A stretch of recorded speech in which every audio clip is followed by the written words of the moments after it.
Hello, I'm Lisa B, and welcome to my kitchen. I'm going to tell you the principles I use to successfully work the portion fix container plan. Okay, so in meal prep, it's very important that my kitchen has everything handy right at my fingertips. So right off the bat, I make sure that I've got all my colored containers in a little basket right on my counter. So they're always there for me to use. I use them like measuring cups. And the other most important thing in my kitchen is my sheet that tells me what all the color containers are and the foods that come underneath them and the details about, how much I should use. So right off the bat, I need that. The next principle that I follow is plan the meals for the week ahead.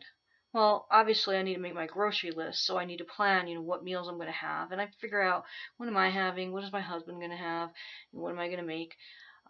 The next thing I do after that is I prep ahead as much as possible.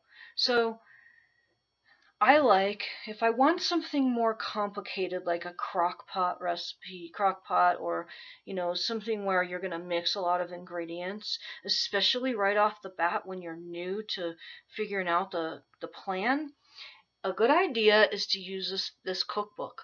This Fixate cookbook is phenomenal with some great recipes that even your family will love if they're not even on your plan.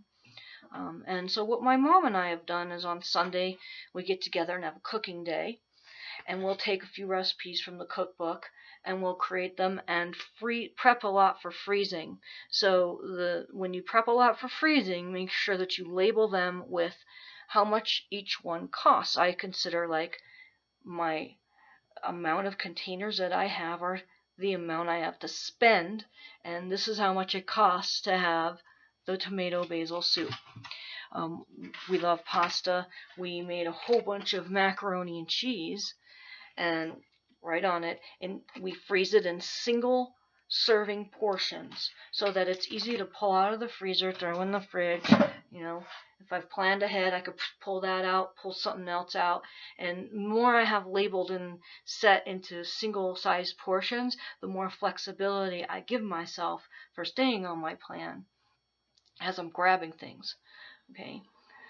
The next most important thing is, as you're grabbing things for your meals, even though you planned them, you want to still use a tracker.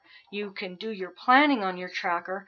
Now, the program will come with things you can print like this. There are a lot of different versions of printed sheets that you can use. There's a printed book that you can buy, and there's an app that you can use. So there's so many ways, and you can create your own way of keeping track, but it's so important to write it down. You can write it down in advance. You could write it down, in pencil, because you're going to maybe change it. Speaking of tracking, the next most important principle I follow is, how do I build that day's meal? Build each day's meal starting with the largest or most challenging. So if you know that your biggest meal is at dinner and it's with your family, and your family may be eating portions or items that you're not going to eat.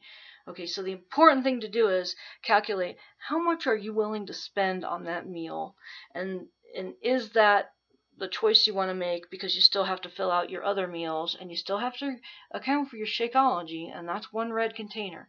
So for me today, my lunch is going to be my biggest, most important meal. So I know I want sloppy joes. So I write down, what am I willing to spend on my sloppy joe meal, and then what am I going to have left for the rest of my meals, not to forget my Shakeology. That works for me, and it really will help set you up for success if you plan around your most challenging or largest meal. So to summarize, just a recap, plan your meals for the week. Prep ahead as much as possible. Make sure your kitchen is set up for success with your containers on hand and your food list so that it's always right there. Label everything as if you put together already pre-prepared meals or servings. Use your tracker, fill it in every day throughout your day, and build each day's meals starting with the largest or most challenging.